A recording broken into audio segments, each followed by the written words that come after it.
오늘은 에스라 강의 23번째 시간으로 10장 1절로 4절 말씀으로 그럼에도 아직도 소망이 있다고 하시면이라는 제목으로 말씀을 전하며 우리에게 주신 은혜를 함께 받고자 합니다.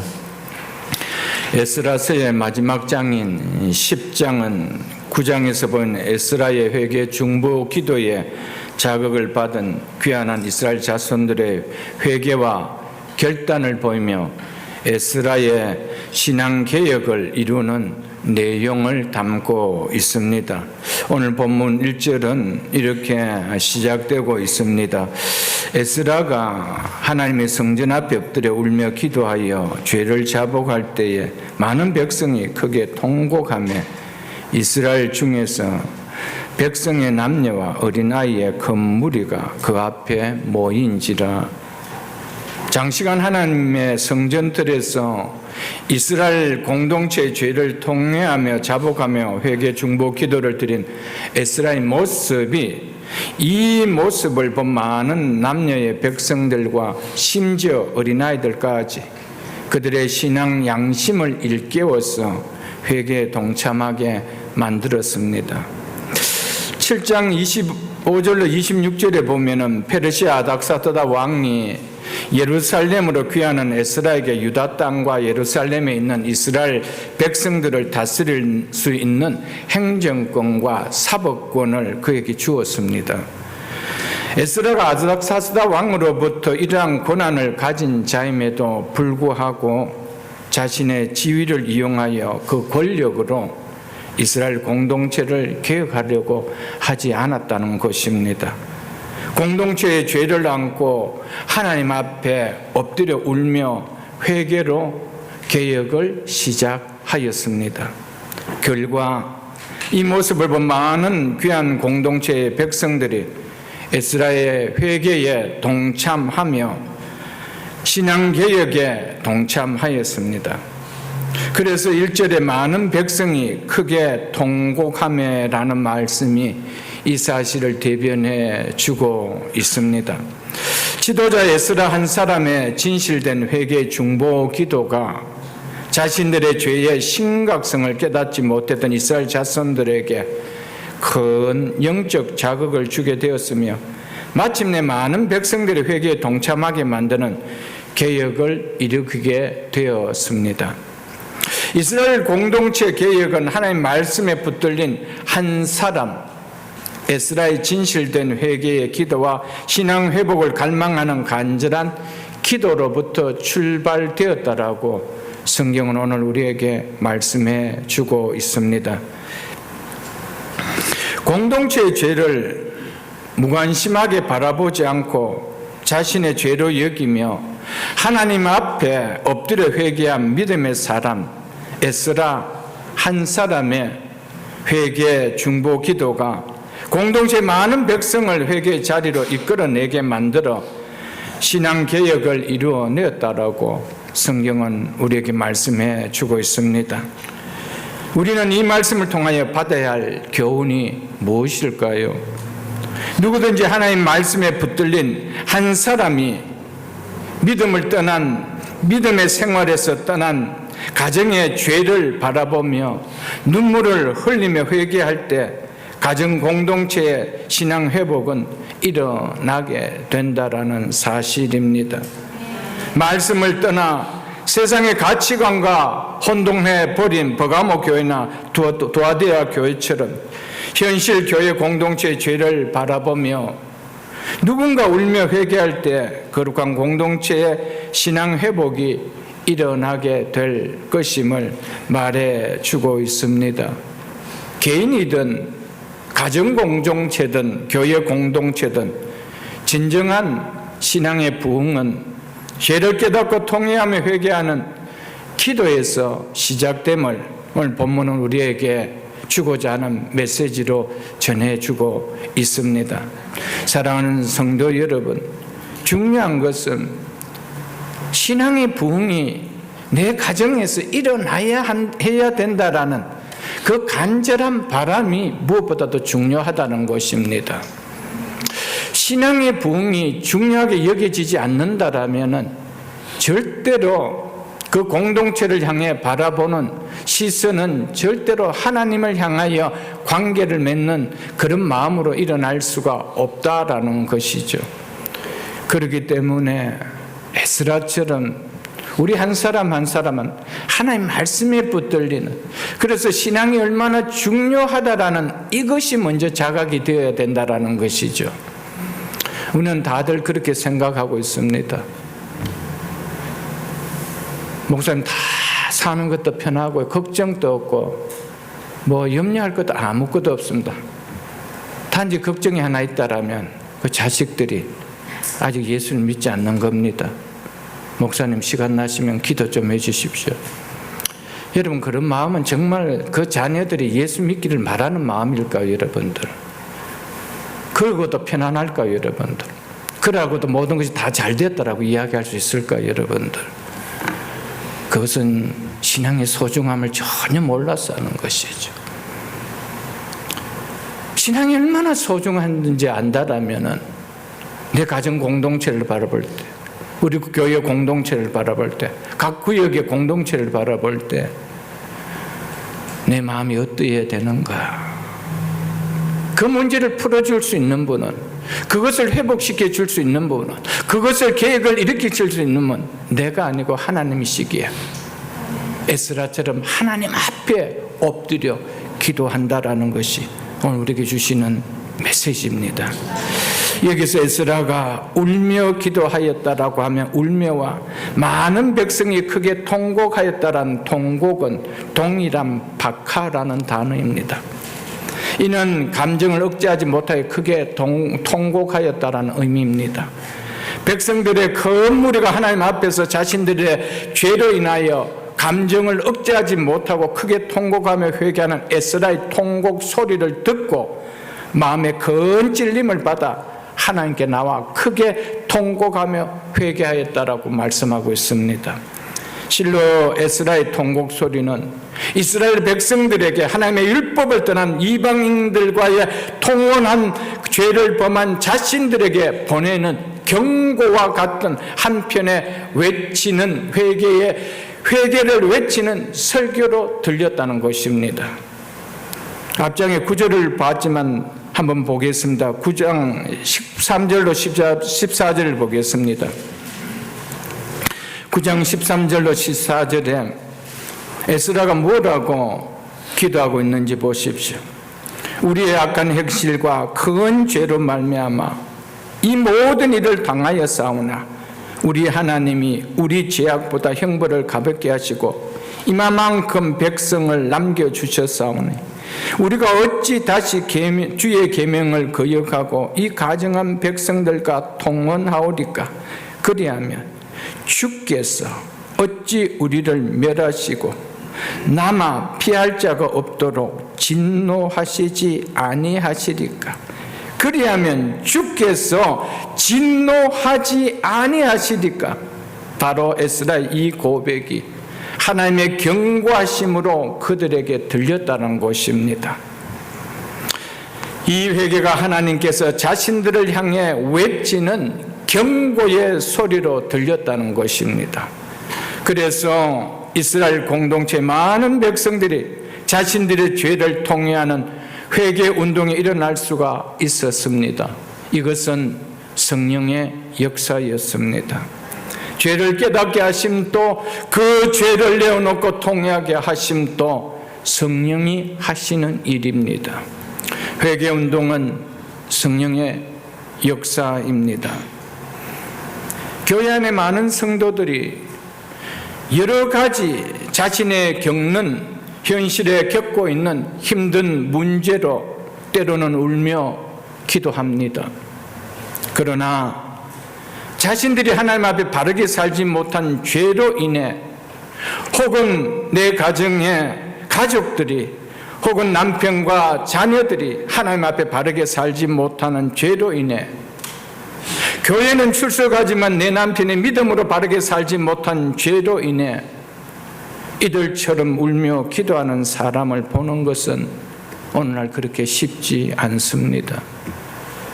육신적으로 사는 힘든 문제를 안고는, 가정의 어려운 문제를 안고는 울며 기도하는 모습은 볼 수 있지만, 내 가정에서 일어나고 있는 영적 침체 상태, 바른 믿음의 삶을 살지 않고 있는 그 모습을 보고는 하나님 앞에 엎드려 울며 통곡하며 기도하는 자들은 보기가 그렇게 쉬운 시대가 아니라는 것입니다.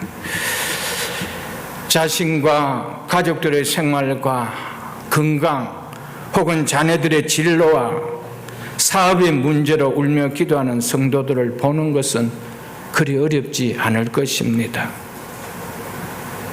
그러나 가족들이 믿음의 생활을 바르게 하지 못하여 있는 그 모습으로 인해서 울며 기도하는 성도들이 보기는 그렇게 쉽지 않을 것입니다. 왜 그럴까요?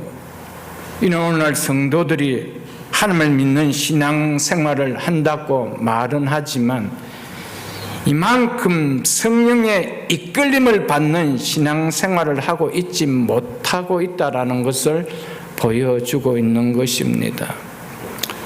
성령의 사역은 죄를 보게 하는 것입니다. 성령의 사역은 죄를 깨닫게 하는 것입니다.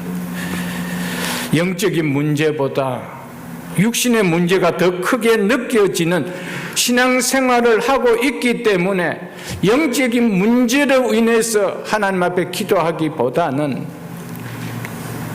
육신의 문제를 안고 기도하는 것이 더 크다는 것이죠. 죄를 깨닫게 하고 회개가 나오게 하는 기도는 성령의 인도함을 받고 있다라는 가장 확실한 증거입니다. 내가 성령의 인도함을 받고 있다라는 가장 확실한 신앙의 증거가 뭘까요? 죄를 깨닫게 하는 겁니다. 그 문제를 안고 하나님 앞에 엎드리는 것이죠. 그것이 내가 성령의 인도함을 받고 있다라는 무엇보다도 분명한 증거라는 사실입니다. 믿지 않는 가족들의 죄를 생각하며 교회를 다니지만 말씀에 불순종하며 사는 가족들의 죄를 생각하며 그 죄의 결과에 무서움이 어떠함을 알기에 가정 골방에서든지 교회당에서든지 이 가족들의 이름을 부르며 울며 기도한다라면 이 기도 소리는 분명 에스라처럼 가족들의 영혼을 깨우는 소리로 들려질 것입니다. 머지않은 시간 속에 가족들은 하나님의 말씀의 길을 함께 걷는 신앙 공동체로 회복되어질 것입니다. 사랑하는 성도 여러분, 가족들이 예수 믿지 않는 것이 하나님 앞에 죄로 여겨지십니까? 교회는 다니지만은 바르게 신앙생활을 하고 있지 않는 그 모습이 하나님 앞에 죄로 여겨지십니까? 이게 여겨져야 된다는 것이죠. 그냥 나오니까 다행이다라고 아니고요. 먼저 믿었기에 그나마 내게 믿음이 있다라면 이것이 하나님 앞에 죄로 여겨져야 됩니다.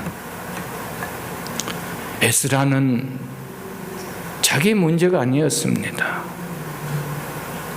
1차로 귀환한 이스라엘 자손들의 공동체에서 일어난 죄악이었습니다.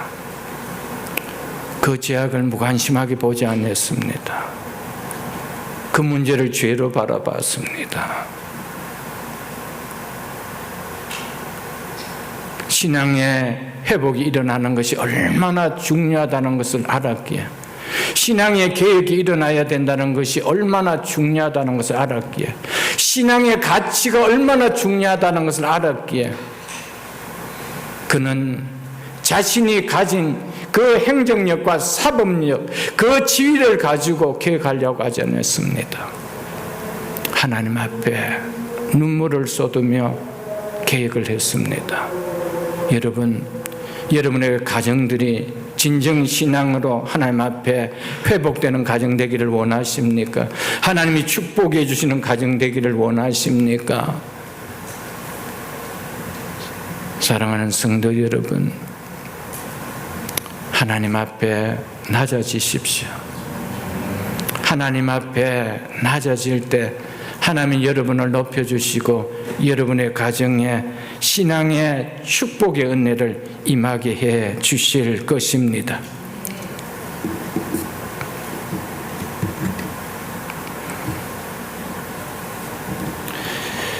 그래서 예수님께서도 마지막 공생에 십자가를 지시고 골고다로 올라가시면서 뒤따라오는 무리를 향하여 하신 말씀이 뭐였습니까?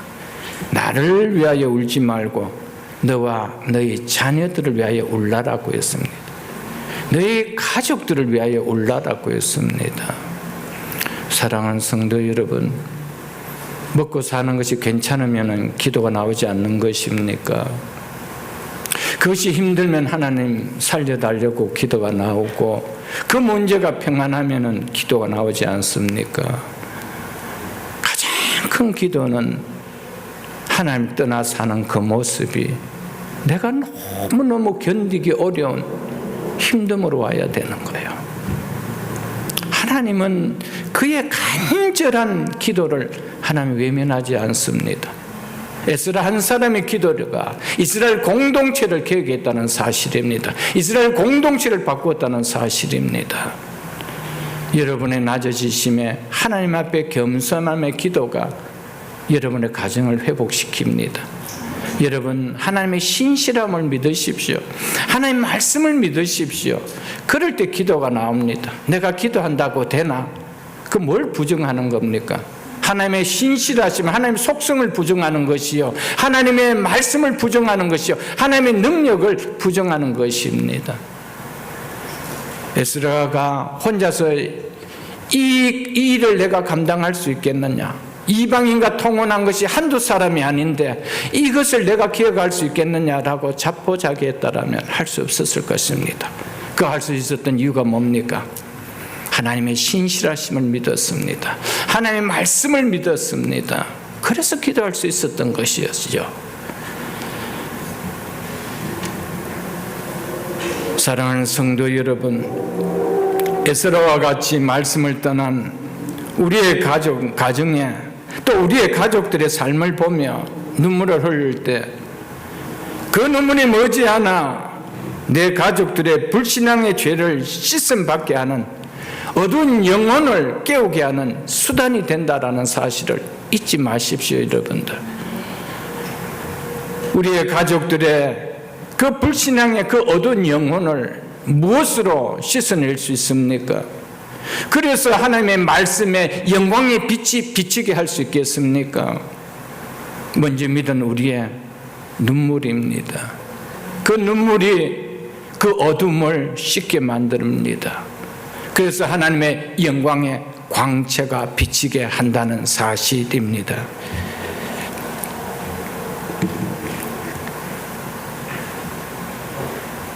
우리는 에스라를 통해 하나님 말씀에 붙들린 진실한 믿음의 성도 한 사람이 가정이 되었든 교회가 되었든 신앙 공동체에는 미치는 영향력이 얼마나 크다라는 것을 오늘 에스라 한 사람을 통하여 우리가 깨달을 수 있기를 주의를 축복합니다.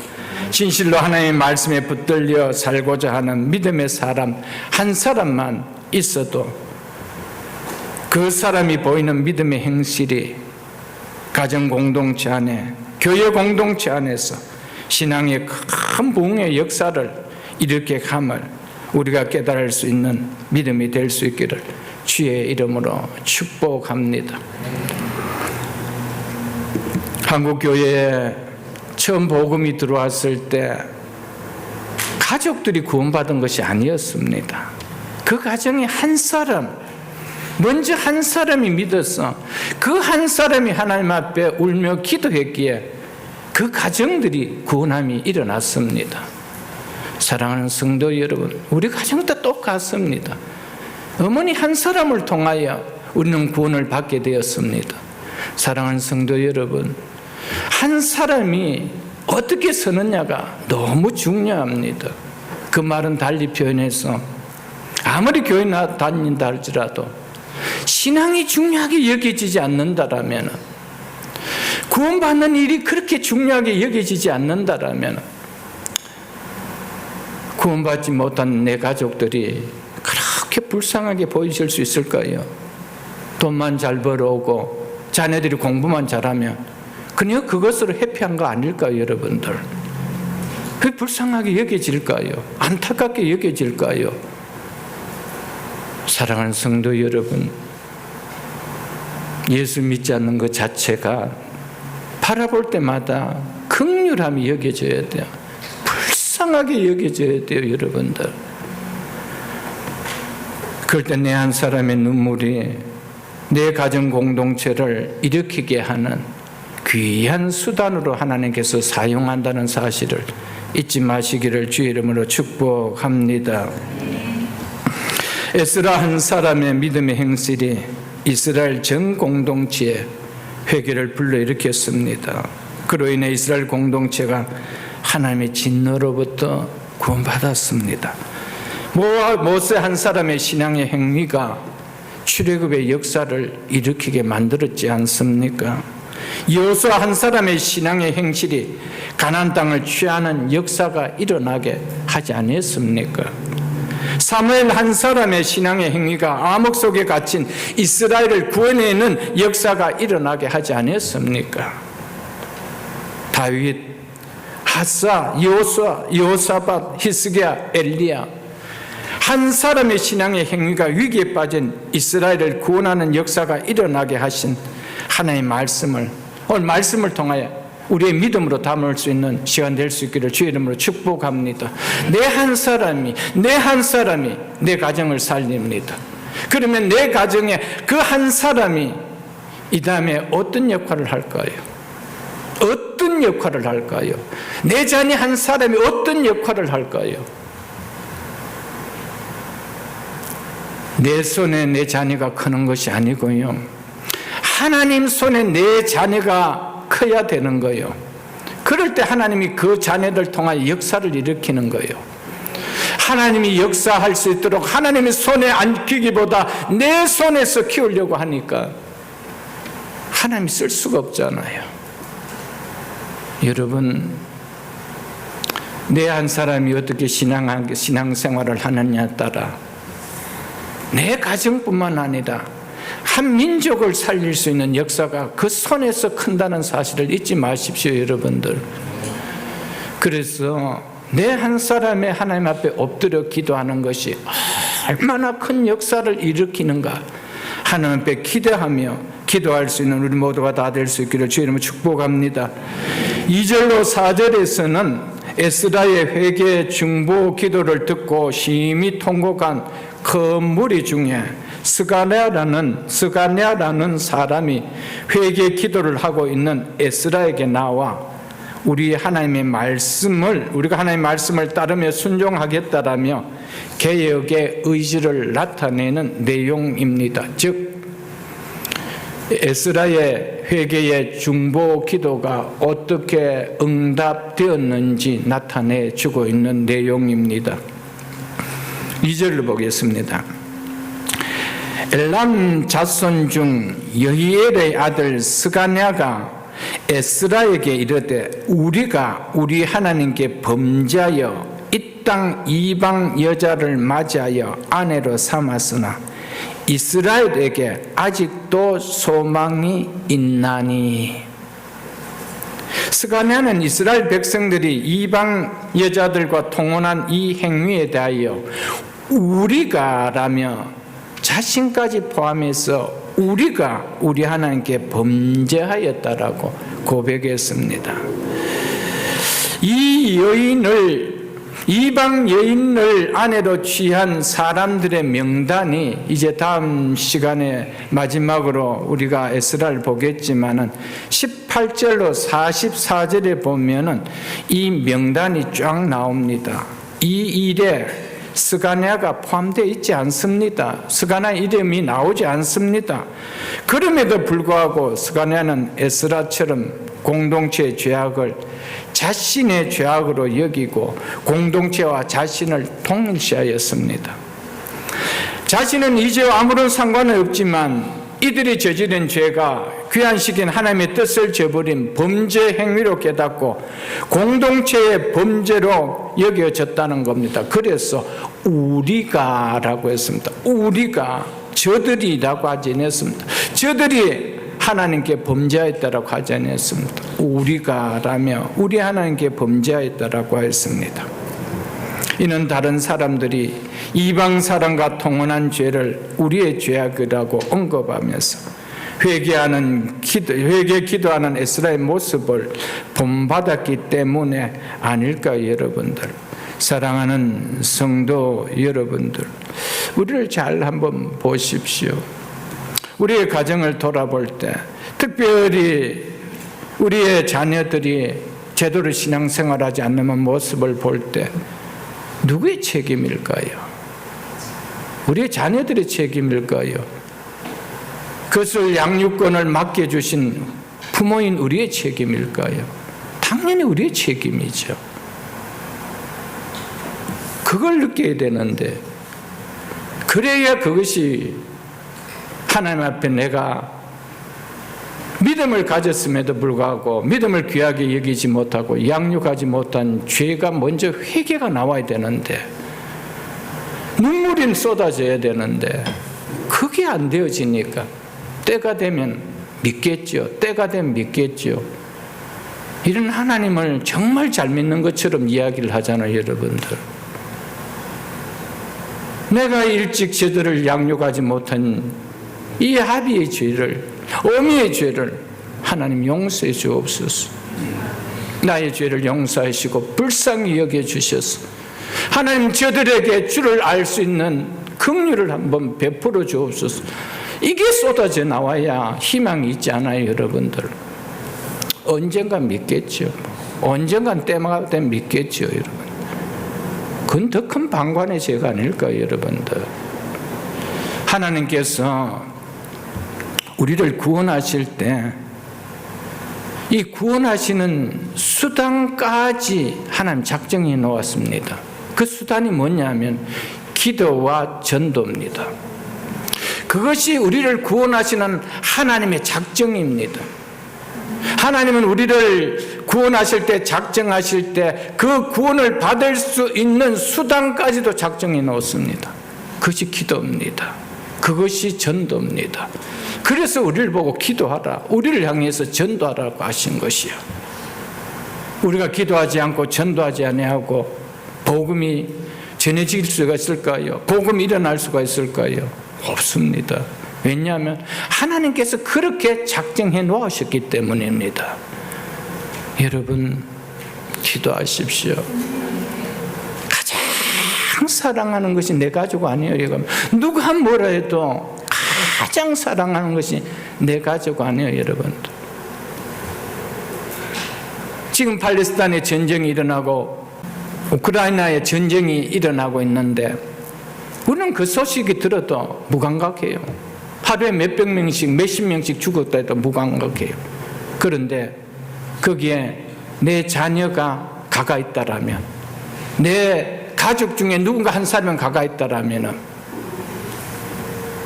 그 소식이 어떻게 들릴까요? 그 상황이 어떻게 와닿을까요, 여러분들? 왜 그럴까요? 사랑하기 때문이 아닐까요? 사랑하기 때문. 여러분, 내 자녀들이, 내 가족들이 예수를 믿지 않고 이렇게 살아가고 있는 것, 교회를 다닌다 하더라도 제대로 신앙생활하고 있지 않은 것, 여러분, 팔레스타인에 던져지고요, 우크라이나 전쟁터에 던져진 것보다 더 위험한지 모르십니까, 여러분들? 이게 와닿아야 되죠. 이게 와닿아야 되죠, 여러분. 오늘이라도 그 영혼 불러가면은 갈 곳이 어딘지 여러분 알잖아요, 여러분들. 그것이 얼마나 더 위험하다라는 것이 느껴져야 되죠. 그래야 하나님 앞에 긍휼히 여겨달라는 기도가 나오지 않을까요, 여러분들? 우리는 에스라와 스가랴를 통하여 하나님 뜻을 생각하는 신앙은 절대적으로 개인지위가 될 수 없으며 자신은 신앙 공동체와 분리하여 생각할 수 없는 존재라는 이 깨달음의 은혜가 있어야 됩니다. 에스라가 왜 기도하였습니까? 자기는 그 죄와 아무런 관계가 없는 사람인데 왜 그 죄를 안고 우리가 하나님 앞에 범죄했다라고 할까요? 신앙은 결코 개인주의가 될 수 없기 때문입니다.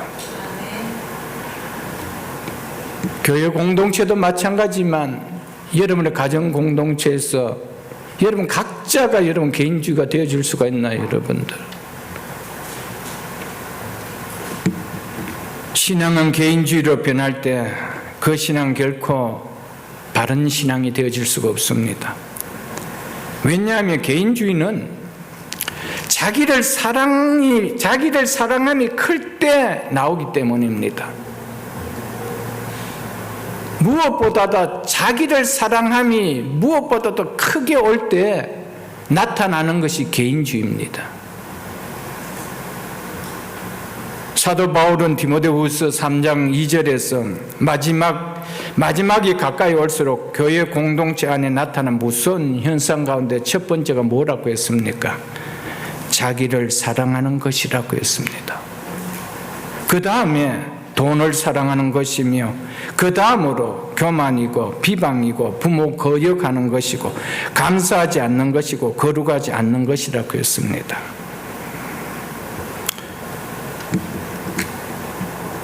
마지막 시대가 올수록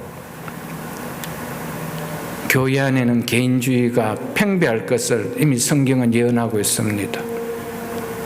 그것을 짧은 시간이었지만 코로나 사태를 통하여 그것을 우리가 너무나 직시하지 않았습니까? 철저한 개인주의였습니다.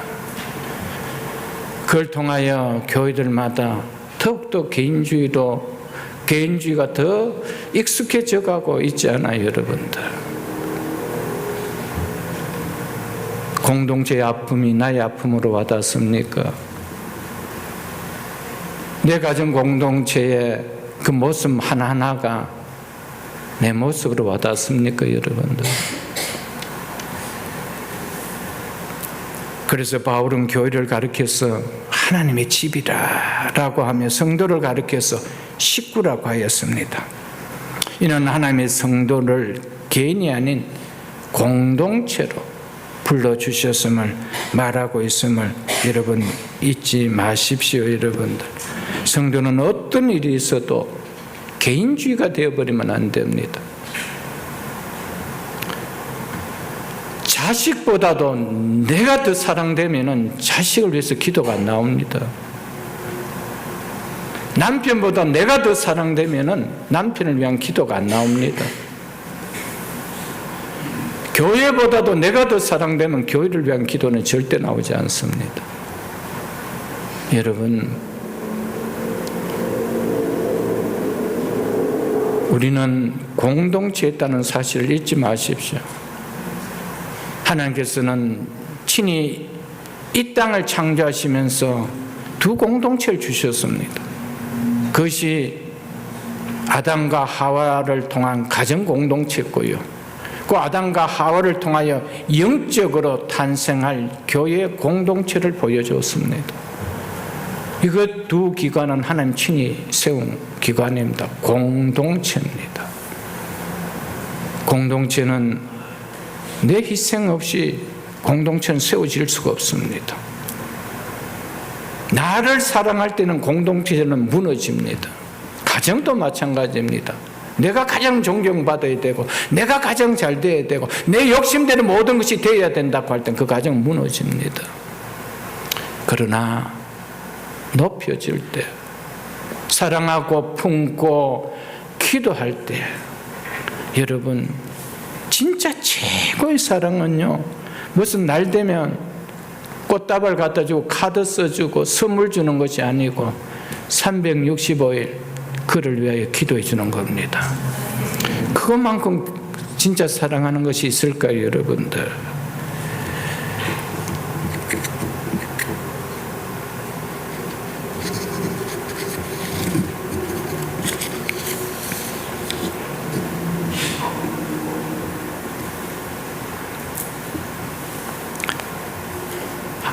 에스라는 한 사람의 죄가 공동체에 미치는 영향이 얼마나 크다는 것을 알았습니다.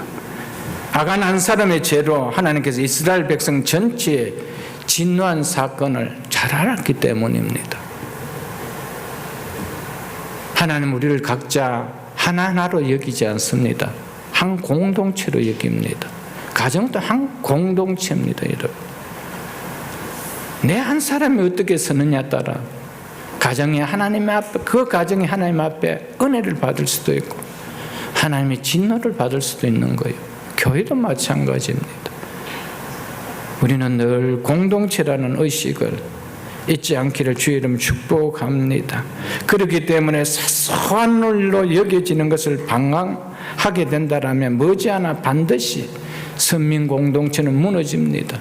거룩해야 될 가정 공동체는 무너지는 겁니다. 그래서 바울은 고린도전서 5장 6절에서 적은 누룩이 온 덩어리에 퍼지는 것을 너희가 알지 못하느냐라고 이야기했습니다. 이 누룩은 죄에 비유한 것입니다. 이 누룩이 이 밀가루 덩어리 속에 들어갈 때 이 밀가루 덩어리가 전체가 이 부푸는 것을 너가 보지 못하느냐는 거예요. 여러분, 별거 아닌 것 같은 이 죄악이 가정 속에 들어올 때, 교회 속에 들어올 때 어떻게 된다는 것을 알아야 되는 거예요. 그래서 방관에 두면 안 되는 거예요. 우리의 자녀들을 어떠든지 말씀으로 키우려고 그것을 느슨하게 두면 되지 않는다는 것입니다. 여러분, 정말 신앙보다 귀한 것 없습니다. 하나님을 잘 섬기는 것보다 귀한 것이 있나요, 여러분들? 여러분, 지금 중심은 어떻습니까? 우리 아이들이 하나님은 대충 섬기고 좋은 학교 들어가고 좋은 대학 갖는 것이 더 꿈입니까? 그래서 결국 그 영혼을 잃는 것이 더 낫습니까? 사랑하는 성도 여러분, 하나님 앞에 진정한 것을 하나님 앞에서 붙들려고 할 때, 내가 놓는 것이 있을 때 하나님 그것을 놓게 해주지 않습니다. 하나님은 그것을 더 귀하게 여겨 축복해 주십니다. 그것을 아브라함을 통하여 우리가 보지 않았나요, 여러분? 가장 귀한 자녀들 하나님 앞에 내어놓았잖아요, 여러분들. 근데 하나님 그걸 뺏어갔나요, 여러분들? 그렇지 않아요, 여러분들. 우리는 자꾸 이렇게 하면 잃는다고 생각해요. 시간도 잃고 물질도 잃고, 여러분 우리 자녀의 그런 앞으로 인생도 막힐 것 같고 자꾸 그렇게 생각하는 거예요. 그래서 못하는 거예요. 우리 하나님은 삼남만상에는 모든 것이 내 것이라 그랬어요. 은도 내 것이요, 금도 내 것이요. 그분 안에는 모든 지혜가 다 있다 그랬어요, 여러분들. 그분이 뭐가 부족해서 우리 것을 가져가시려고 그럴까요, 여러분들? 믿음을 통하여 온전한 것을 더 주고 싶어 하는 것이 우리 아버지 마음입니다. 여러분, 하나님을 크게 믿으십시오. 하나님을 크게 섬기십시오. 하나님을 크게 사랑하십시오. 그거보다 귀한 것이 없습니다, 여러분들. 엘람 자손 중 여히엘의 아들 스가냐 이렇게 나왔죠. 그런데 이방 여인을 아내로 취한 사람들의 명단 가운데 26절에 보면은 엘람 자손 중에서는 마따냐와 스가랴와 여히엘과 압디와 예레목과 엘리야요시요라면서 엘람 가문 6명이 이 이방 여인을 아내로 취하였다고 명단이 나오죠, 여러분들. 그런데 스가랴는 누구의 아들이래요? 엘람 자손 중 여히엘의 아들 스가랴 이렇게 나오고 있습니다. 만일에 여기에서 나오는 여히엘이 스가랴의 아버지와 동일 인물이라면은 스가랴는 지금 자기 아버지의 잘못까지 지적하고 있는 것입니다. 자기 가문을 지금 이 신앙개혁의 대상으로 내놓고 있다는 것이죠.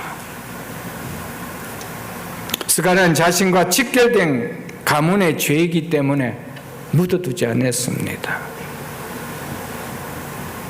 스가랴는 다른 사람이 저지른 죄이기에 그 문제를 해결하고 나섰는 것이 아닙니다. 자신의 가족과 직결된 문제임에도 그렇게 하였다는 것입니다. 그래서 스가랴가 이스라엘에게 아직도 소망이 있다라는 겁니다. 왜요? 이 문제가 해결되기에 소망이 있다는 것이죠. 죄를 죄로 안고는 소망이 없습니다. 그것은 성경이 우리에게 너무나 클리어하게 보여주고 있지 않습니까? 이스라엘 백성들이 죄를 안 했을 때 그 이스라엘 백성들에게 소망이 있었나요? 없었습니다. 그래서 스가랴가 하는 이야기가 뭡니까? 이스라엘에게, 지금 이스라엘 형편이 어떻습니까? 이스라엘의 지금 형편이 어떤 형편입니까, 여러분들? 이 예루살렘이 멸망할 때 그 상황 아닙니까? 바벨론에게 점령되고 이 유다 왕국이 멸망될 때 그 상황과 똑같은 상황 아닙니까? 그럼에도 불구하고 이스라엘에게 아직도 소망이 있는 이유가 뭐라는 겁니까? 우리는 그 죄를 깨닫고 회개하지 않느냐는 거예요. 그래서 소망이 있다는 거예요. 사랑하는 성도 여러분, 여러분의 가정들을 공동체를 돌아볼 때 소망이 있어 보이십니까? 어떻습니까? 소망이 있다라면 무슨 근거로 소망이 있어 보입니까?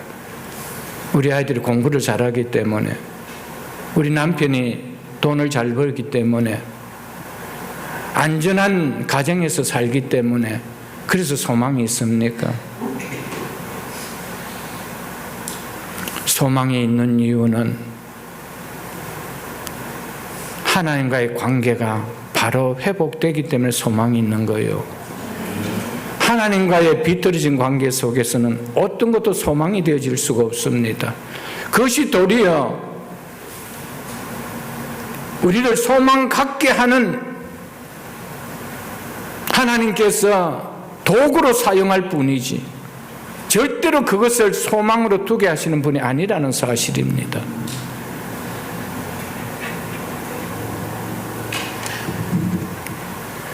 우리가 우리 하나님께 범죄하여 이 땅 이방 여자를 맞아야 아내로 삼았으나 이스라엘에게 아직도 소망이 있나니, 이방 여자를 아내로 삼았으나 율법을 범했는 거죠. 당연히 하나님의 징계와 진노가 쌓일 밖에 없는 상황임에도 불구하고 이스라엘에게 아직도 소망이 있음이라고 한 이유가 뭡니까? 죄를 죄로 깨달았기 때문이었습니다. 깨달을 뿐 아니라 그 죄를 회개했기 때문이었습니다. 그래서 소망이 있다는 겁니다. 여러분이 가정들을 돌아보면서 우리 가정이 아직도 이런 상황에서 소망이 있다는 것은 나 때문에 소망이 있어야 돼요. 먼저 믿는 나 때문에 소망이 있어야 되는 거예요. 왜요? 무엇이 죄인지 먼저 믿은 내가 그 눈에 보이니까, 그 안타까움이 보이니까, 그것이 무엇인지 알기에, 진정한 소망은 어디에서 온다는 것을 내가 알기에 소망이 있는 거예요. 그래서 내가 기도하는 거 아니에요. 그래서 소망이 있는 거 아니에요, 여러분들.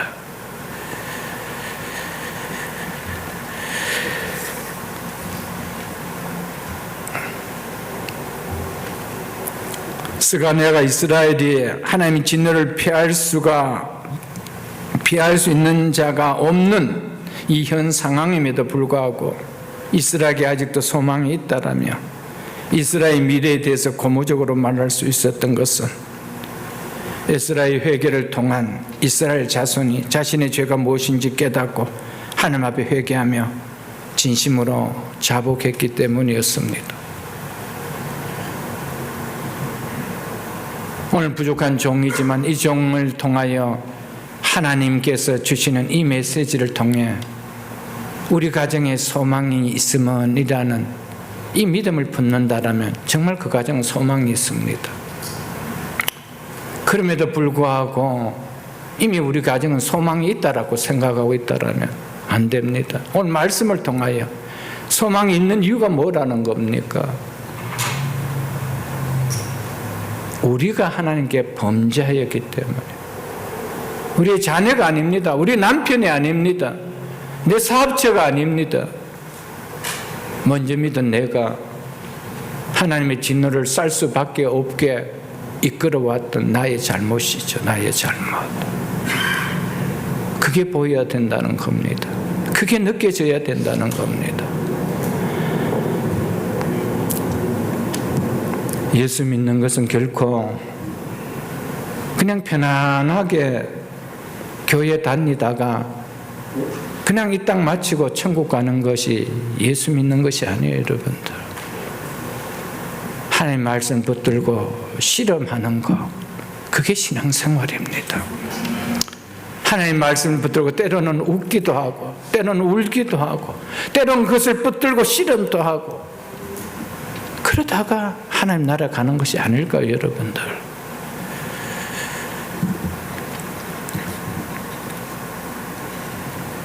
우리가 하나님 앞에 설 수 있는 것은 결코 우리의 어려움 때문이 아닙니다. 그것은 하나님의 자비와 긍휼하심 때문입니다. 진노 가운데서도 하나님의 말씀으로 인하여 떨며 죄를 고백하는 회개로 인하여 하나님의 자비와 긍휼에 대한 확신과 믿음이 있었기 때문에 이 시간에는 우리에게 아직도 소망이 있다라고 고백할 수 있었던 것이었습니다. 사랑하는 성도 여러분들, 우리가 하나님 앞에 소망이 있는 이유는 뭡니까? 하나님의 자비와 긍휼 때문입니다. 이스라엘 백성들이 하나님께 진노받아야 마땅한 죄 가운데 살았음에도 불구하고 하나님 앞에서 보존되는 복을 누릴 수 있는 것은 하나님의 자비와 긍휼을 의지하는 회개가 그들에게 있었기 때문이었습니다. 우리가 회개하는 것이 뭡니까? 우리가 왜 회개할 수 있습니까? 죄로 인하여 진노받을 수밖에 없고 죄로 인하여 하나님의 징계를 받을 수밖에 없지만은 하나님의 자비와 긍휼하심을 내가 믿기에 하나님 앞에 회개하는 거예요. 그렇지 않나요, 여러분들? 왜요? 그 하나님의 자비와 긍휼하심이 그 진노와 그 징계를 하나님은 덮어버리시기 때문이라는 것입니다. 우리의 죄를 용서하시고 절망 가운데서도 건지시는 하나님의 자비와 긍휼을 바라볼 수 있기에 우리 인생에 소망이 있는 거예요. 우리의 삶에 소망이 있고 우리의 가정에 소망이 있고 이 공동체에 소망이 있는 거 아닐까요, 여러분들? 우리가 하나님의 자비와 긍휼하심을 믿기 때문에 죄를 범해도 회개할 수 있는 소망이 우리에게 있는 거 아닐까요, 여러분들? 하나님의 자비와 긍휼하심을 믿지 못한다면 우리가 어떻게 회개할 수 있나요? 범죄하면 그래서 하나님의 징계로 끝이 나야 될 텐데 그럼에도 불구하고 우리에게 소망을 갖고 기도할 수 있는 이유가 뭡니까? 하나님은 자비와 긍휼하심이 있다라는 것을 믿기 때문이 아닐까요, 여러분들? 하나님의 자비와 긍휼하심이 없다면 우리 인간에게는 결코 소망이 있을 수가 없습니다. 한평생 육신을 위해 먹고 살아가지만 죽음 앞에서 그가 먹고 힘쓴 모든 것이 무슨 소망이 있겠어요, 여러분들? 하나님의 자비와 긍휼하심이 있기에 죄를 범해도 회개할 수 있어 하나님 앞에 설 수 있는 소망이 인간에게 있는 거 아닐까요, 여러분들? 하나님은 자비와 긍휼이 풍성하신 분이시기에 결코 우리의 회개를 외면하지 아니하시고 회복하게 해주시며 그래서 우리에게 소망이 있다는 것입니다. 하나님의 자비와 긍휼하심을 믿고 하나님께 나아가는 자에게는 반드시 소망이 있습니다. 반드시 소망이 있습니다. 하나님의 긍휼과 자비하심을 믿으십시오. 하나님은 결코 죄를 죄로 갚지 않으시는 분이십니다. 하나님은 죄를 죄로 갚으시는 공의의 하나님이시기도 하지만은 긍휼과 자비가 풍성하신 사랑의 하나님이시기도 합니다. 그 하나님을 믿기에 우리가 회개하고 나갈 때 우리는 그 하나님의 자비와 긍휼하심을 통하여 소망이 있는 거예요. 그래서 이스라엘에게 아직도 우리에게 소망이 있다라고 한 것입니다. 우리의 삶을 돌아본다라면 우리가 얼마나 먼저 믿었음에도 불구하고 믿음의 횟수가 짧은 시간이 아니잖아요. 많게는 수십 년을 주를 믿고 났는데 우리의 가정들을 돌아볼 때, 우리의 자녀들을 돌아볼 때 우리의 모습들이 어떻습니까, 여러분들? 그런 가정을 바라보면서도 아무런 하나님 앞에 눈 하나 깜짝이 안 되는 잘못이 여겨지지 않습니까? 먼저 믿은 나를 통하여 하나님께서 자녀들을 맡겨주셨는데 그 자녀들을 바라볼 때 아무런 잘못이 느껴지지 않습니까, 여러분들? 그럼에도 소망이 있는 것은 하나님의 자비와 긍휼 때문입니다. 그 문제를 안고 나의 죄를 하나님 앞에 자복하고 회개할 때 하나님께서 소망을 주시는 것이죠. 정말 귀하고 귀한 소망을 주는 거 아닐까요, 여러분들? 제가 어떤 목사님 설교를 듣다가 그 이야기를 들었습니다. 아버지가 목사님이었는데 늘 너무나 영적으로 늘 그렇게 권면하고 하는 것이 부담스러워서 집을 뛰쳐나가고 결국 이 마약을 손을 대었습니다. 그러니까 그 아버지 입장에서는 어떻게 했어요? 견디기 어려울 정도의 괴로움 아닐 거예요, 여러분들. 결론은 그 아들이 목사가 됐어요. 어떻게 했어요? 매일같이 그 아버지가 하나님 앞에 자비와 긍휼을 구했다라고 이야기합니다. 여러분, 눈물의 기도는 소망이 있습니다. 내가 하나님 앞에 가정을 위하여 엎드릴 때 소망이 있는 거예요, 여러분들. 절망같이 보이고 앞이 캄캄한 것이 보인다 할지라도 이 문제가 나의 잘못인 줄 알고 먼저 믿은 내가 잘못인 줄 알고 하나님에 엎드릴 때 하나님은 그에게 소망을 주시는 거예요. 그래서 일어나라는 거예요. 일어나라는 거예요.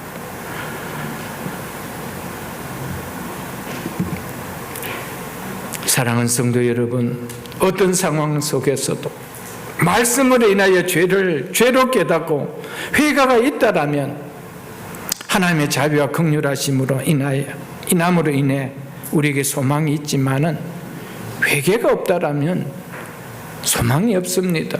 그냥 절망인 거예요. 그냥 그 상황이 그냥 가는 거예요. 이 사실을 하나님의 말씀인 성경인 이스라엘 역사를 통하여 너무나 클리어하게 우리에게 보여주고 말씀해주고 있지 않아요, 여러분들? 특별히 사사기를 통해 보십시오. 그들이 하나님 앞에 회개할 때마다 하나님이 어떻게 하셨습니까? 본척하고 다시 하나님이 구원하시기 위하여 그들에게 소망을 주는 사사를 보내주지 않았나요, 여러분들? 여러분, 하나님에 엎드려 잘못을 깨닫고 기도할 때 항상 내 인생 앞에는 소망이 있습니다. 내 자녀들 앞에는 소망이 보이는 거예요. 내 가정에는 소망이 보이는 거예요. 우리의 사업체는 소망이 보이는 거예요, 여러분들. 사랑하는 성도 여러분, 끝까지 소망을 붙드는 신앙 될 수 있기를 주의 이름으로 축복합니다. 우리가 회개하고 살아가지 않는다라면은 특별히 마지막 하나님께서 부르시는 그날에 나에게 소망이 있을까요, 여러분들? 이 땅에 한평생 죄를 죄로 깨닫지 못하고 살았는데, 그리고 마지막 날에 죄를 미워하는 하나님으로부터 자비와 긍휼이 임하기를 기대할 수 있겠어요, 여러분들? 현재를 살아가고 있는 나의 모습에서 하나님 앞에, 하나님 말씀 앞에 죄로 여겨지는 것이 느껴지지 않고 보여지지 않는다라면 자신의 한평생에 한 번도 회개가 필요하지 않은 의인처럼 살아갈 뿐이지 내가 죄인처럼 느껴져 회개가 나올까요, 여러분들? 현재 살아가는 나의 모습에서 하나님 말씀 앞에 비추어 봤을 때, 하나님 거울 앞에 내가 섰을 때 그 모습이 죄로 여겨지지 않는다라면 평생을 살아가지만 한 번도 내가 회개가 일어나는 그런 삶이 있을까요? 회개가 없는 의인처럼 살아가지 않을까요? 그들에게 마지막에 하나님께서 그 마지막 날에 소망을 주시는 긍휼과 자비가 임할까요, 여러분들? 죄를 죄로 여길 줄 몰랐는데, 교회는 다녔는데 죄가 죄로 여기지지 않았는데, 가능할까요, 여러분들? 성경 한 곳을 살펴보겠습니다. 요한 1서를 살펴보겠습니다. 신약성경 388쪽입니다. 신약성경 388쪽 요한 1서 8장, 요한 1서 1장 8절로 10절 말씀입니다. 요한 1서 1장 8절로 10절입니다. 만일 우리가 죄 없다 말하면 스스로 속이고 또 진리가 우리 속에 있지 아니할 것이요, 그리스도인의 삶 속에서 죄에 관해 자기를 속이는 문제는 진리를 믿는다고 하면서도 진리를 수용하지 않는 것과 같은 가장 큰 죄라는 것을 말해주고 있습니다. 자신의 죄를 부인하는 것은 그 자체가 어둠의 행위라고 6절에 말하고 있죠. 그 6절에 보면은 만일 우리가 하나님과 사귐이 있다 하고 어둠에 행하면, 이 어둠에 행한다는 것은 내가 죄가 없다고 말하면 이 말입니다. 뭐 하는 자요? 거짓말하고 진리를 행하지 아니함 이거니와, 이렇게 말하고 있습니다. 우리는 다 하나님과 사귐이 있다라고 하잖아요. 임마누엘 늘 말씀하잖아요, 여러분들. 그런데 사귐이 있다고 하면서도 어둠에 행하면, 이 말은 죄가 없다라고 말하면 이 말입니다. 거짓말을 하고 진리를 행하지 아니함 이거니와 라고 하고 있죠. 무슨 말입니까? 예수 그리스도를 통한 계시된 진리를 믿지 않는다 이 말입니다. 9절 보겠습니다. 만일 우리가 우리 죄를 자백하면, 이는 자신의 죄를 부인함과 반대하는 모습이죠. 이게 진리를 행하는 자의 모습이라는 것입니다. 그래서 7절에 보면은 그가 빛 가운데 계시는 것 같이 우리도 빛 가운데 행하며이라고 했죠. 하나님의 자녀는 빛 가운데 행하는 자입니다. 죄를 부인하는 행위는 빛 가운데 걷는 것이 아니라 이 말입니다, 여러분들. 빛 가운데 걷는 것은 뭡니까? 죄를 인정하고 기꺼이 그 죄를 자백함을 이야기합니다. 요한 1서에서 지금 그걸 이야기해 주고 있는 것입니다. 그래서 본문 9절에, 요한 1서 1장 9절에 만일 우리가 우리 죄를 자백하면 그는 미쁘시고 그는 신실하시고 의로우사 우리 죄를 사하시며 우리를 모든 불의에서 깨끗게 하실 것이요, 하나님은 자신의 언약의 약속에 신실하지 못한 경우가 한 번도 없다는 겁니다. 그러므로 죄를 자백하는 자를 용서하지 않으신다라면, 또 죄를 부인하는 자와 죄를 자백하는 자를 똑같이 대우하신다라면 하나님은 불의하신 자지 하나님 절대 의로우신 자가 아니라는 말입니다. 여러분 한번 생각해 보십시오. 하나님 앞에 죄를 자백하는 자와 죄를 짓고도 그를 부인한 자와 하나님께서 같이 한다라면 하나님이 의로우신 자입니까? 아니라는 겁니다. 사랑하는 성도 여러분, 우리의 모습을 하나님 앞에 비춰보지 않으면은 우리는 항상 기준이 뭡니까? 세상 기준이요. 세상 기준에 보면 나는 항상 뭡니까? 노물 이상의 괜찮은 사람이라는 것입니다. 그러니까 회개할 것이 있나요? 아무것도 없습니다. 하나님 앞에 비춰보십시오. 머리부터 발끝까지 내가 죄 중에 괴수라는 것이 아니 고백되어질 수가 없을 것입니다. 결과는 말씀 앞에 내가 안 비춰보고 그 말씀이 내 심령 속에 안 누려지기 때문에 내가 늘 괜찮은 사람으로 와닿는 것이죠. 오늘 그 말씀이 내 심령에 들어오기만 한다면 내 같은 죄인이 지금까지 살았다는 것이 기적 중에 기적이구나. 하나님의 은혜가 아니었다면 내가 어떻게 살 수 있었을까? 그 고백이 안 터져 나올까요, 여러분들? 사랑하는 성도 여러분, 죄의 고백은 거룩하신 하나님과의 사귐이 있는 교제 속으로 들어가는 문입니다. 죄의 고백이 없이는 하나님과 교제하는 문은 닫혀집니다. 왜 그럴까요? 하나님은 거룩하신 분이고 나는 죄가 가진 분이기 때문에 들어올 수가 없는 거예요. 여러분, 교제가 안 되어지는 거예요. 그래서 하나님의 사귐의 교제가 유지되도록 죄로부터 깨끗하게 되어라고 즉 빛 가운데 걸어라고 말씀하신 것이었습니다. 10절 보겠습니다. 만일 우리가 범죄하지 아니하였다 하면 하나님을 거짓말하는 이로 만드는 것이니 이들은 그리스도인이기는 커녕 하나님을 거짓말쟁이라는 것으로 만드는 자라는 것이죠. 하나님께서 자신을 거짓말하는 이로 만드는 죄인과 교제가 가능하실까요? 교제하지 않습니다. 또한 그 말씀이 8절의 진리와 같은 말이죠. 진리가 우리 속에 있지 아니한 것 같으니 그 말은 여기서 뭡니까? 그 말씀이 우리 속에 있지 아니함이니라.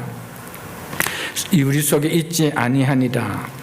이는 죄를 부인하는 사람들은 그리스도인을 자처한다 할지라도 사실은 진정으로 거듭난 자가 아니라는 이 말입니다. 왜냐하면 베드로전서 1장 23절에 보면 너희가 거듭난 것은 살아있고 항상 있는 하나님의 말씀으로 되었느니라고 했는데 우리를 거듭나게 하는 하나님의 말씀이 우리 속에 없다 이 말입니다. 무슨 이야기입니까? 본 어겐 하지 않았다는 것이죠. 교회가 죄를 말하지 않는다라면 교회는 스스로 하나님을 거짓말쟁이로 만드는 것과 똑같습니다. 이 시대 교회는 죄를 잘 말하지 않습니다. 회개를 잘 권하지 않습니다. 왜요? 듣는 자들이 불편하게 여기기 때문에. 하나님이 교회의 중심이요 예배를 받으신 분이 하나님이 중심이 아니고 예배당에 들어온 사람이라는 것이죠. 그들을 불편하게 할 필요가 없다라는 겁니다. 그러면 결국 교회는 하나님을 거짓말쟁이로 만드는 거예요. 구원받지 못한 자들도 구원받았다라고 말할 수 있는 거예요, 여러분. 거듭나지 못한 자에게도 거듭났다라고 이야기해 줄 수밖에 없는 것이죠. 그런 안정망을 쳐주는 것, 그 교회가 해서는 안 될 일 아닐까요, 여러분들? 교회 안에 죄를 깨닫지 못하고 죄를 부인하는 교인이 수백 명, 수천 명, 수만 명이 있다 한들 그 수가 하나님 앞에 무슨 의미가 있겠습니까? 하나님을 거짓말하는 분으로 만드는 사람들이 아무리 많이 있다 하더라도 하나님께 그 수가 무슨 의미로 와닿겠습니까?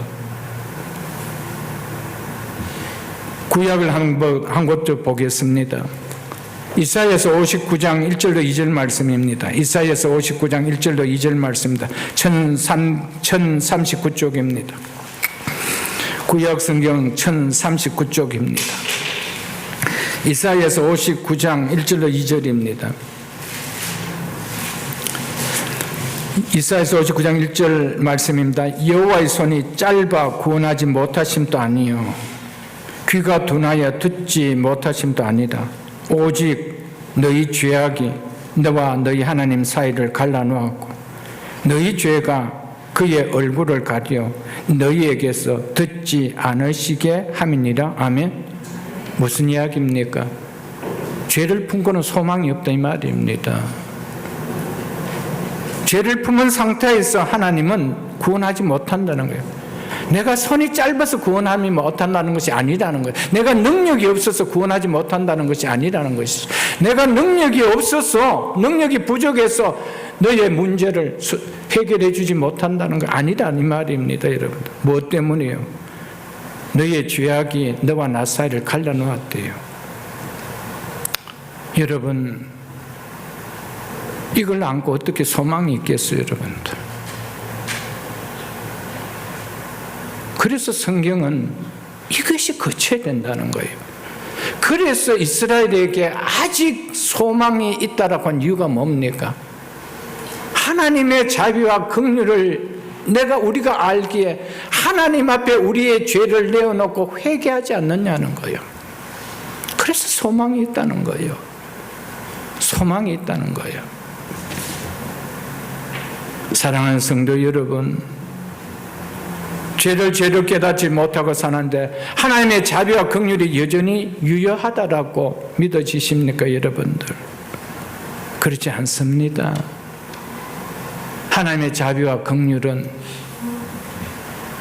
죄를 깨달을 때 그 죄를 더 이상 죄로 여기지 않는 자비와 긍휼이 임하지요. 그래서 소망이 있는 거예요. 그래서 우리에게 희망이 있는 거 아닐까요? 우리가 죄를 지었음에도 불구하고 소망이 있는 이유가 뭡니까? 우리가 죄를 짓고 살아가면서도 소망이 있는 이유가 뭡니까?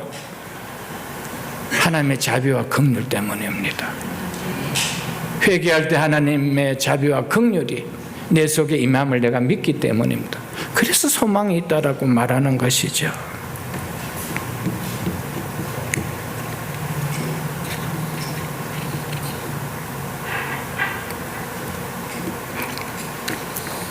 사랑하는 성도 여러분, 우리가 하나님의 말씀으로 인해서 하나님의 회개가 있다라면, 하나님 앞에 회개가 있다라면 아직 나에게, 아직 내 삶에는 무엇이 있다라는 증거일까요?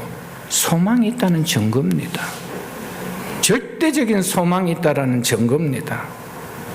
그러나 우리가 자기 자신을 말씀으로 성찰하는 것이 없다라면 자신에게 기대할 소망이 없다라는 것을 오늘 우리에게 말해주고 있지 않나요, 여러분들? 왜냐하면 우리의 생사화복을 주관하는 것은 내 손에 달린 것이 아니고 하나님 손에 달려있기 때문입니다. 그래서 하나님 앞에 소망이 있는 것이죠. 여호와의 손이 짧아 구원하지 못하심도 아니요 귀가 둔하여 듣지 못하심도 아니라고 이야기했습니다. 하나님이 손을 펴셔 주셔야 되고요, 하나님이 내 기도를 들어주셔야 되는데, 그런데 너희 죄악이 너와 나 사이를 가로막아 버렸다. 하나님과 우리 사이에 가로막는 장벽이 있다라면 우리 인생에 무슨 소망이 있겠어요, 여러분들? 그래서 여호와께서 집을 세워주지 아니하시면 세우는 자의 수고가 헛되고, 여호와께서 성을 지켜주지 아니하시면 파수꾼의 깨었음이 헛사로다고 하는 이유가 뭡니까?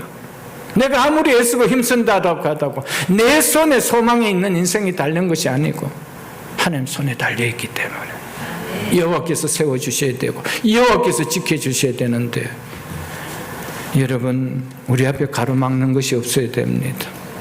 그럴 때 내 가정에 진정한 소망이 있고요, 우리에게 아직도 소망이 있다라고 말할 수 있는 것은 바로 내 삶에 회개가 있기 때문에 아닐까요, 여러분들?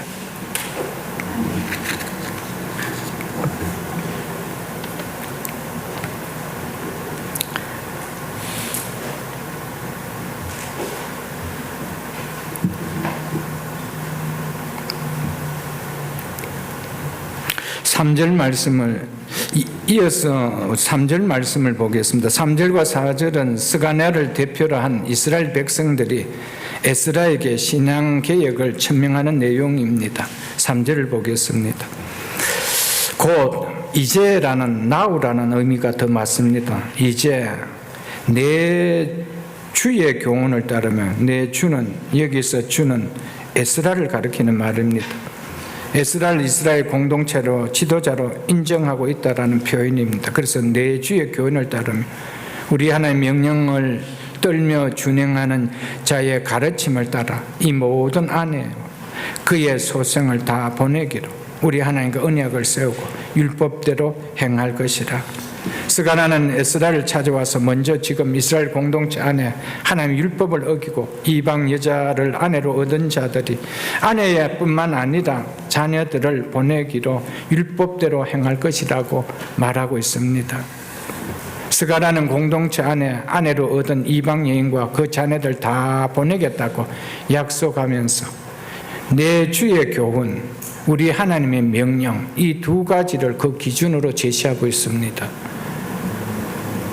내 주의 교훈은 에스라가 학자이며 제사장이기에 그의 가르치는 율법을 의미합니다. 그리고 우리 하나님의 명령은 하나님의 계명을 말합니다. 그러므로 우리 주의 교훈과 우리 하나님의 명령은 서로 다른 것이 아니고 사실상 같은 것입니다.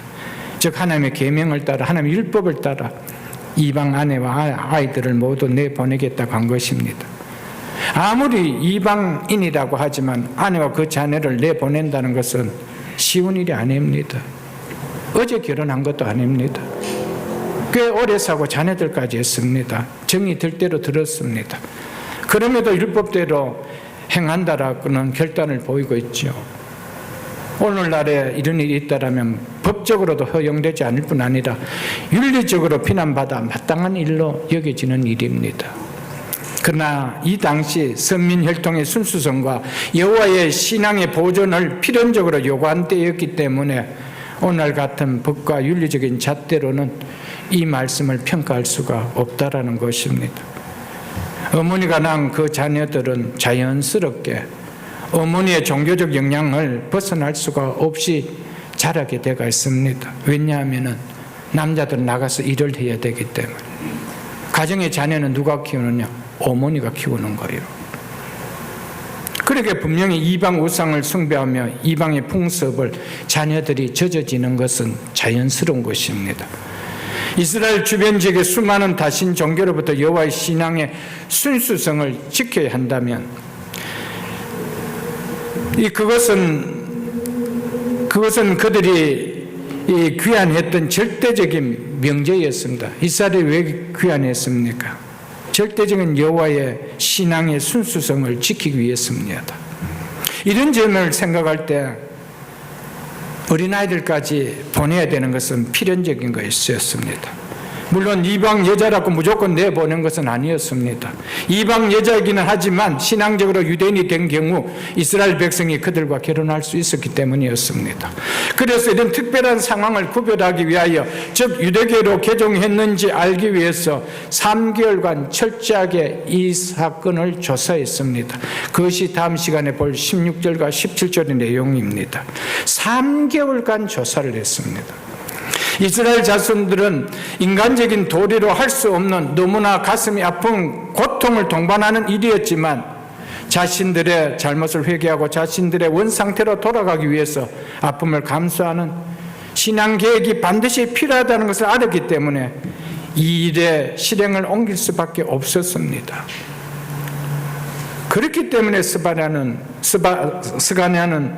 이스라엘에게 아직 소망이 있다라고 하였던 것이었습니다. 사랑하는 성도 여러분, 정말 소망 있는 가정이 되기를 원한다라면 하나님의 싫어하는 우리의 신앙의 모습들은 하나 둘 척결해낼 수 있어야 됩니다. 그것이 어떤 아픔의 감수가 있다 하더라도 척결해내야 됩니다. 그럴 때 진정한 소망이 있는 거예요. 진정한 회복이 일어난다는 것이죠. 이들은 눈물만 흘리고 소리내어 우는 회개로 끝나지 않았습니다. 눈물을 흘리고 울은 그 죄를 끊어내는 실행을 행하였다는 것입니다. 이것이 중요합니다. 이게 진정한 회개라는 것이죠. 그래서 회개라고 하는 겁니다. 뉘칠 회, 고칠 개. 뉘치는 회로 끝나지 아니하고 고치는 개까지 했다는 것이죠.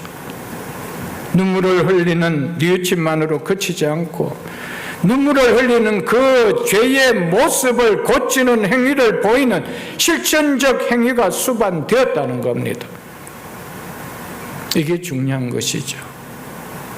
아무리 눈물을 흘리며 입술로 자신의 죄를 고백한다 해도 눈물을 흘리게 한 그 죄에서 떠나는, 그 죄를 끊어내는 의지를 보이는 실천이 없다라면 그것은 참된 회개가 아니라는 것입니다.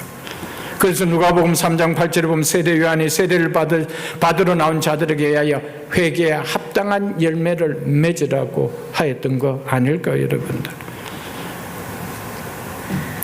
사랑하는 성도 여러분, 우리 모두에게도,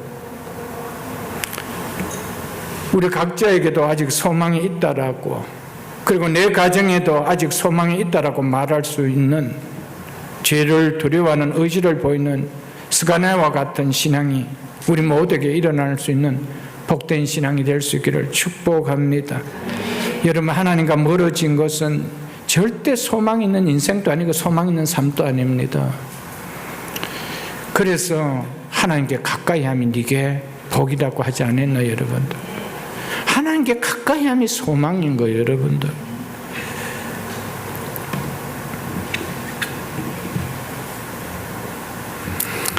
에스라 한 사람이, 이스라엘 공동체의 상황은 낙심되게 충만했던 상황이었지만 에스라의 회개, 한 사람의 회개의 기도가 이 공동체를 살리는 촉진제가 되지 않았습니까? 이처럼 지도자 한 사람이 깨어있는 바른 신앙이 공동체를 회복케 하는 큰 영향을 미치면 오늘 말씀을 통해 우리가 좀 깨달을 수 있으면 좋겠습니다. 내 한 사람이 깨어있는 신앙의 모습을 볼 때 누군가 영향을 받고 그 사람이, 개인은 물론이고 결과적으로 그 가정과 자녀들이 회복되는 역사가 일어난다라면 하나님께 영광을 돌리는 참으로 위대한 일을 했다 말할 수 있지 않겠어요, 여러분들? 내 한 사람이 에스라처럼 많은 사람들에게 영향을 끼쳐서 그 사람이 그 한 사람뿐만 아니라 그 가정을 회복시키는 그런 역사를 일으키는 내 영향을 끼쳤다라면 그것보다 하나님께 영광 돌리는 일이 있겠어요, 여러분들? 마지막 4절을 짧게 보고 말씀 맺겠습니다. 이 문제는 이 말입니다. 즉 율법을 따라 이방인과 헤어지도록 만드는 이 일은 당신이 주장할 일이니, 즉 당신이 맡아서 하셔야 할 일이다, 이 말입니다. 즉 에스라, 당신께 달려 있습니다, 이 말이죠. 이 의미는 그 자리에 모인 이스라엘 공동체가 하나님과 언약을 세고 율법대로 행하겠다라고 언급한 내용과 연관해 볼 때 에스라에게 모든 책임을 전가하겠다는 의미가 아니고 에스라에게 이제 자신이 무엇을 해야 할 것인지 율법대로 하면은, 가르치면은 우리가 그것을 따르겠습니다, 이런 이야기입니다. 그래서 앞장서라는 것이죠. 그러면서 이어서 이렇게 하죠. 일어나소서, 일어나소서. 특별한 일을 실행하기 위해서 의지적 결단을 나타내는 성경적 표현이 일어나소서라는 표현이죠. 이렇게 주저앉아 있지 말라라는 겁니다. 그래서 어떻게 계획을 이룰 수 있겠냐는 겁니다. 그래서 일어나소서, 우리가 도우리니 힘써 행하소서 하니라. 아멘. 여러분, 한 사람의 그 회개의 기도가 엄청난 공동체에 이런 계획을 일으키는 역사를 만들었다는 겁니다. 내 한 사람이 우리 교회를, 내 한 사람이 여러분의 가정을 이렇게 도우는 겁니다. 여러분, 이런 놀라운 역사가 일어나지 않을까요, 여러분들? 자녀들이 부모들에게 아버지, 어머니, 우리가 도우리니 힘써 행하소서, 교회를 위하여 열심히 하소서, 우리도 이 다음에 자업을 가지면 열심히 섬기겠습니다. 여러분, 그런 은혜가 임하면 얼마나 좋겠어요, 여러분들? 그렇지 않나요, 여러분들? 아버지, 어머니의 신앙생활을 무슨 닭 보듯이 그렇게 봐서 되겠어요, 여러분들? 여러분, 우리가 도우리라. 지금은 힘이 없지만은 때가 되면 돕겠습니다. 열심히 주의 나라를 위하여 우리도 섬기겠습니다. 어머니 아버지 섬겼던 그 길 우리도 섬기겠습니다. 이게 진짜 축복 아니에요, 여러분들? 그 모습을 우리가 보여줘야 하지 않을까, 여러분들?